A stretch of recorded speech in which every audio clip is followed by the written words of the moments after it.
আমরা আমরা সকলেই জানি গতকাল কি নির্মম অত্যাচার আমাদের ওপরে হয়েছে, আর আমরাই হচ্ছি সেই ভুক্তভোগী। আমরাই হচ্ছি সেই ভুক্তভোগী শিক্ষক শিক্ষাকর্মীরা, যারা লাঠি খেয়েছি, যারা চাকরি হারিয়েছি, সবই অন্যের দোষে। আমাদের কোনো দোষ কোনো জায়গাতে ছিল না। আমরা শুধুমাত্র সত্যের জয় চেয়েছি। এটা বড় অপরাধ। আমরা সত্যের জয় চেয়েছি, ন্যায় বিচার চেয়েছি, এটা বড় অপরাধ হয়েছে আমাদের। আমরা যেমন অরাজনৈতিক লড়াই চালাচ্ছিলাম, সেরকম অরাজনৈতিক লড়াইটাই চলবে। आज पूरे बंगाल के लिए शर्म की बात है कि जो ज्ञान बांटते हैं आज उनकी अवस्था ऐसी है। आज हम लोग यहाँ जितने भी जो विधायक यहाँ आए हैं, यह बहुत कष्ट के साथ, माने क्या कहेंगे कि कहने के लिए शब्द नहीं है आज ऐसी स्थिति है बंगाल की, क्योंकि यह सरकार जो है आज कान से बहरी और आंख से अंधी हो गई है। इन्हें कुछ नहीं दिखाई देता। আমি প্রথমেই বলে নিই যে আজকে সকালবেলা আপনাদের তরফ থেকে আপনারা বলেছেন, আবেদন জানিয়েছেন যারা এই আন্দোলনকে সমর্থন করেন তারা কেউ বাড়িতে না বসে থেকে যেন আপনাদের পাশে এসে দাঁড়ান। বিশ্বাস করুন, নিজেরা তো যে কোনো রাজনীতি করেছি, মানুষের সাথে ছেলেদের সাথে কাজ করেছি। কালকে রাত্রে পোশাক পরে পুলিশ যখন আমাদের শিক্ষক মহাশয়দের পেটাচ্ছিল, তখন ইচ্ছা করছিল বাড়ি থেকে বেরিয়ে এসে ওই পুলিশকে ধরে আচ্ছা করে পেটাই। আমি আজকে দেখলাম পশ্চিমবাংলার দুজন বিশিষ্ট পুলিশ অফিসার, জাভেদ শামীম আর আমি আরেকজনের নাম নিতে চাই না, তিনি রাজ্যের মুখ্যমন্ত্রীকে এক সময় সিঙ্গুর থেকে পিটিয়ে তুলে নিয়ে এসেছিলেন, এখন তার হয়ে ওকালতি করছে না সুপ্রতিম সরকার। তো সেই দুজনের প্রেস কনফারেন্স থেকে আমার মনে হলো যে ওনারা কোন শিক্ষক মহাশয়ের কাছে কোনোদিন পড়াশুনো করেননি। আমি আজকে এখানে এসেছি, আমি খুব ওপেনলি বলছি, কোন রাগঢাক না করে রাজ্যের রাজনীতির ঊর্ধ্বে উঠে তিনি সমস্ত বিরোধীদেরই বিরোধী দলনেতা, ইভেন রাজ্যের মুখ্যমন্ত্রীকে যিনি হারিয়েছেন তারও বিরোধী দলনেতা শুভেন্দু অধিকারী, তিনি বলেছেন যে সকালবেলা ওরা আবেদন জানিয়েছে, তোমরা যাও পাশে গিয়ে দাঁড়াও। আমরা রাজনীতি পতাকা ছেড়ে দিয়ে আপনাদের পাশে এসে দাঁড়িয়েছি এবং এই লড়াইটা আমরা লড়ব। আমার প্রশ্ন, এই বিকাশ ভবনের সামনে আমি শুনছি কয়েকদিন ধরে নাটক লেখার কাজে ব্যস্ত হয়েছেন ব্রাত্য বসু, তিনি আসছেন না। তো ব্রাত্যবাবুর কাছ পর্যন্ত খবর পৌঁছবে, তাই ব্রাত্যবাবুকে শুধু এটুকু বলতে চাই যে ভাই ওএমআর সিটটা তো পকেটে পুরে রেখেছেন, সেটা প্রকাশ্যে দিয়ে দিলেই তো ঝামেলা মিটে যায়। এত তো লড়াই হয় না। ওএমআর সিটটা কার পকেটে লুকিয়ে রেখেছেন শুনে নিন। আজকে এখানে দাঁড়িয়ে থেকে বলে দিয়ে যাচ্ছি, তদন্তকারী সংস্থা যে তদন্ত করছে তাদের কাছ থেকে আপনারা লুকিয়ে রাখতে পারেন, কিন্তু আমরাও জানি কোথায় চাপ দিতে হবে আর কোথায় গিয়ে অবস্থানে বসতে হবে, আমরা তারপরে নিয়ে আসবো। আর যদি যদি ওএমআরসি এই দপ্তর থেকে বেরো, সেদিন এসএসসির চেয়ারম্যানকে গ্রেপ্তার হতে হবে, মাননীয় এসএসসির চেয়ারম্যান, এই দায় আপনাদের নিতে হবে, সেটা আজকে স্পষ্টভাবে বলে দিয়ে যেতে চাই। আমি এখানে আমার বক্তব্য দীর্ঘায়িত করব না, শুধু আপনাদের এইটুকু বলবো, গণতান্ত্রিক প্রক্রিয়ায় রাজনীতি করবার, বক্তব্য করবার, কথা বলবার সকলের অধিকার আছে, পশ্চিমবাংলায় আছে, আর শিক্ষা ক্ষেত্রে তো আছেই। আজকে এখানে দাঁড়িয়ে বলে দিয়ে যাচ্ছি, আপনারা আমাকে মুখের উপর দাঁড়িয়ে গো ব্যাক বললেও আপনাদেরকে ছেড়ে যাব না, সাথে দাঁড়িয়ে থাকবো। পুলিশ যদি মারে তাহলে শেষ রক্তবিন্দু পর্যন্ত দিয়ে এই পুলিশের বিরুদ্ধে আন্দোলন করবো। আর ব্রাত্যবাবু, আপনি যেখানে বসে রাখুন, ওখান থেকে টেনে আপনাকে নিচে নামাবো, কারণ এই পুলিশ দায় আপনারও, এই অপরাধের দায় আপনারও। আমি প্রয়োজনে অনুরোধ করবো অন্যান্য রাজনৈতিক দলের, হ্যাঁ আমি একটা কথা বলছি, আমি যখন স্কুলে পড়াশোনা করতাম তখন সব থেকে বেশি যাদের উপর আমি ডিপেন্ডেন্ট হতাম তারা হচ্ছেন শিক্ষাকর্মী। দেখবেন শিক্ষক মহাশয়রা 4টের পরে অনেকে চলে যান, কিন্তু শিক্ষাকর্মীরা রাত্রের তালা না লাগানো পর্যন্ত বাড়ি যান না, তাদের সাথেও বেআইনি জিনিস করেছে। আরে ভাই, আপনার কাছে আসো তো এবার সিটটা দিয়ে দিন, কোথায় রেখেছেন বলে দিন।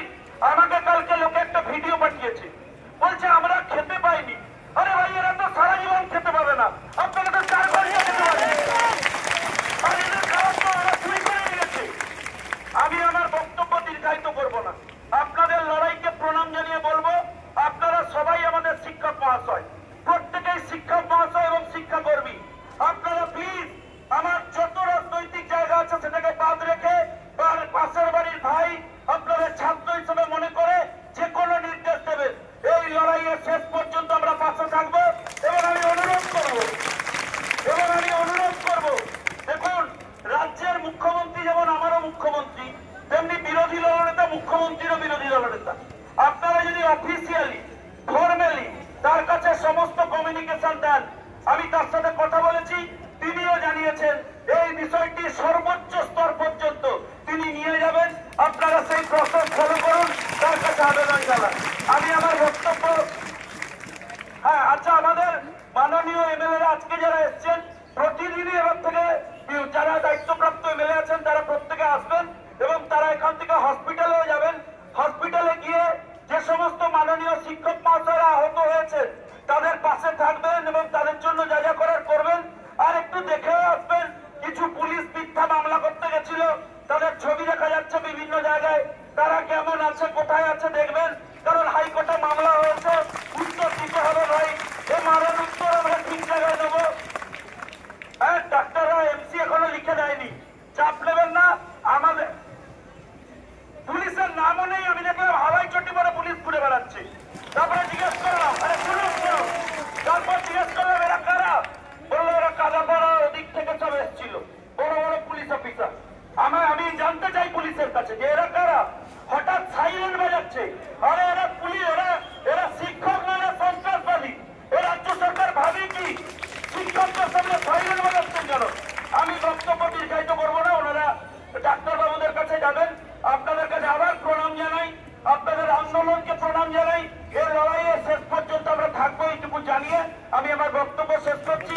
আপনারা এলাও করেছেন, আমাদের আপনাদের পাশে থাকার সুযোগ দিয়েছেন, সেই জন্য আবারও ধন্যবাদ জানাই। নমস্কার, সবাই ভালো থাকবেন, লড়াইয়ে থাকবেন। পোস্ট প্রমুখকে বলবো, আপনি যদি কিছু বলতে চান আমাদের দাবির সপক্ষে আপনি বলুন। এখানে আলাদা করে কোনো বক্তব্য রাখার কোনো অবকাশ নেই। গতকাল আমি এখানে যে পরিস্থিতি দেখেছি, আমি কলকাতা কর্পোরেশনের কাউন্সিলর সজল ঘোষ, আমরা যখন আসি, এর পুলিশের ডিসি আছে, পুলিশের কাজ কম করে, রিলস বানায় বেশি, ও ফেসবুক ইউটিউবে রিলস বানায় বেশি। কালকে যখন আমরা এখানে এলাম, ও বলছে যে এখানে নাকি সিচুয়েশন ভোলাটাইল আছে, হেলমেট পরে যেন ক্রিকেট খেলা হবে, সব মাথায় হেলমেট পরে পরে একটা সব দাঁড়িয়ে গেছে এখানে, এটা ক্রিকেট খেলা। মমতা বন্দ্যোপাধ্যায়কে বলবো, কত খেলবেন, এদের ভবিষ্যৎ নিয়ে খেলছেন। যদি লাজ লজ্জা থাকে, ওপরওয়ালা বলে কিছু আছে, ভয় পান। আমরা প্যাথোলজিক্যাল লায়ার শুনেছি, হ্যাবিচুয়াল লায়ার শুনেছি, বায়োলজিক্যাল লায়ার শুনেছি। মুখ্যমন্ত্রী সবকিছুকে ছাপিয়ে গেছে, নতুন ডিকশনারির ওয়ার্ড দরকার।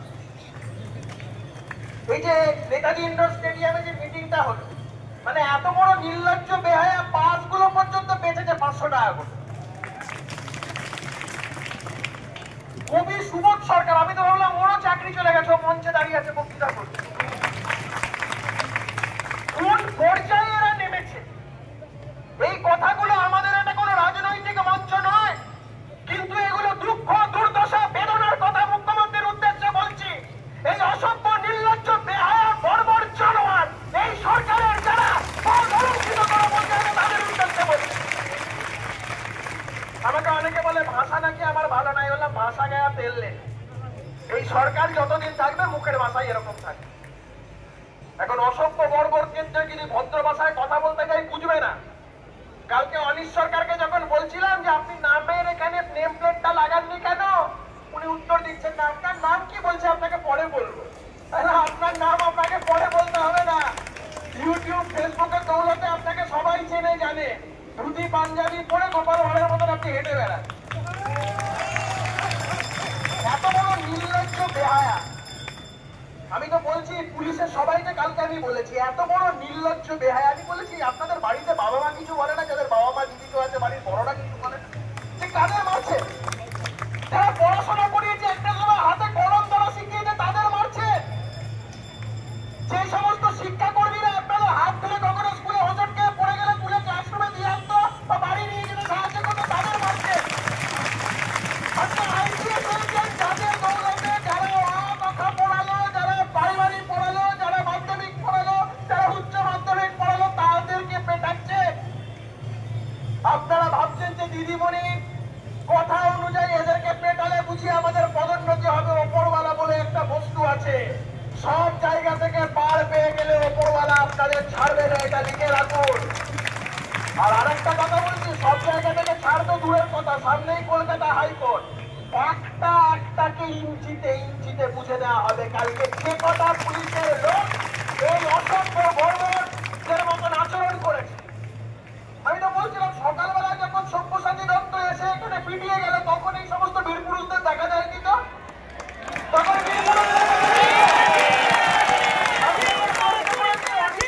তখন কি মডেলিং করছিল? আমি আপনাদের সামনে বলছি কালকে দেখা গেছে সব্যসাচী দত্তর নিজের যে পিএসও, নিজের যে সিকিউরিটি, সে পর্যন্ত আন্দোলনকারীদের মারছে। আমি মুখ্যমন্ত্রীর উদ্দেশ্যে বলছি এই সমস্ত দোষী ব্যক্তিদের বিরুদ্ধে যদি ব্যবস্থা না নেন, এই আন্দোলন তো আরেকদিকে। আপনাদের বিরুদ্ধে আমরা পথে নামবো এবং আপনারা জেনে রাখুন আমরা কোনো রাজনীতির কথা এখানে বলছি না। আমরা পশ্চিমবঙ্গের সমস্ত সাধারণ মানুষের কাছে আহ্বান জানাচ্ছি, এই সরকারের সাথে যুক্ত, এই দলের সাথে যুক্ত প্রতিটা মানুষকে সামাজিকভাবে দরকার পড়লে বয়কটের ডাক দিতে হবে। এরা মানুষের টিভির পর্দায় আমরা যে ঘটনাগুলো দেখেছি আপনারা বিশ্বাস করবেন না। শুধু দেশের বা রাজ্যের মধ্যে নয়, বিদেশ থেকে পর্যন্ত বহু মানুষ যারা আমাদের পশ্চিমবঙ্গে বাসী তারা পর্যন্ত ফোন করে বলেছে এ কি চলছে পশ্চিমবঙ্গে। আমি বলেছি পশ্চিমবঙ্গে এটা চলছে অত্যাচারে এগিয়ে বাংলা। এগিয়ে বাংলার কথা বলে না, এটা হচ্ছে অত্যাচারে এগিয়ে বাংলা। একটা সময় দিদিমণি একটা ক্যাম্পেইন শুরু করেছিল, দিদিকে বলো। এখানে চিৎকার করে করে সবাই তো দিদিকেই বলছে, দিদি কি কানে কারা হয়ে গেছে যে শুনতে পাচ্ছেন না? আমি শেষ কথা বলে শেষ করবো। আপনাদের ন্যূনতম দাবি যেটা সেটা হচ্ছে এই তালিকাটাকে প্রকাশ করা, কারা যোগ্য কারা অযোগ্য। ও এবারে মিরানি একদম সোজা ভাষায় বলতে গেলে তালিকাটাকে ডিস্টিংগুইশ করে পরিকাশ করতে। বাংলা কথা হচ্ছে কে যোগ্য কে অযোগ্য সেটা সাথে সরকার বলে দেয়। এটা হচ্ছে খুব বাংলা ভাষায় কথা। এবারে ধরুন আমি 10টা লোকের চাকরি দিয়েছি, 5 জনকে পয়সা নিয়ে চাকরি দিয়েছি, 5 জন নর্মাল প্রসেসে পেয়েছি। যে 5 জনকে পয়সা নিয়ে চাকরি দিয়েছি আমার থেকে ভালো কেউ জানে না। যে চুরি করেছে তার থেকে ভালো চোরের খবর আর কেউ বলতে পারবে না। তাই মুখ্যমন্ত্রীকে বলছি আপনি এবং আপনার দল যেভাবে চুরির টাকা খেয়ে হৃষ্টপুষ্ট হয়েছে এই তালিকা আপনাদের প্রকাশ করতে হবে। এবং আপনাদের সামনে জানিয়ে যাই আপনাদের এই আন্দোলনের প্রতি 100% সহমর্মিতা জানিয়ে রাজ্যের বিরোধী দলনেতা ঘোষণা করবেন আজকে তিনি আপনাদের মধ্যে আসবেন কোন রাজনৈতিক পরিচয় নিয়ে নয়, রাজ্যের একজন সাধারণ নাগরিক হিসাবে, এই বিধানসভার বিরোধী দলনেতা হিসাবে তিনি পুঙ্খানুপুঙ্খ প্রত্যেকটা খবর আপনাদের রাখছেন।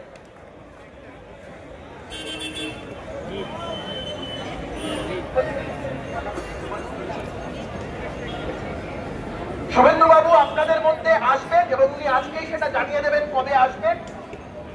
এবং আমি আপনাদের উদ্দেশ্যে বলে দিয়ে যেতে চাই আপনাদের যে দাবি সেই দাবি অত্যন্ত ন্যায্য। আপনারা হকের দাবি করছেন এবং ইতিহাস সাক্ষী হকের দাবিতে কেউ কোনোদিন হারেনি, আপনারাও হারবেন না। এই বিশ্বাস এই ভরসা আমরা রাখি। কোন সব্যসাচী দত্ত কোন মমতা বন্দ্যোপাধ্যায়ের পাপের ক্ষমতা হবে না আপনাদের মোকার। এই কয়েকটি কথা বলে আপনাদের আন্দোলনের প্রতি 100% সহমর্মিতা জানিয়ে আপনাদের সাথে আমরা সমব্যথী সেটাও জানাচ্ছি। শুধু একটা জিনিস বলবো, মুখ্যমন্ত্রীর ফাঁদে পা দিয়ে নিজেদের মধ্যে বিভাজন সৃষ্টি করবেন না। এই কয়েকটি কথা বলে সবাইকে প্রণাম নমস্কার জানিয়ে বক্তব্য দিচ্ছি।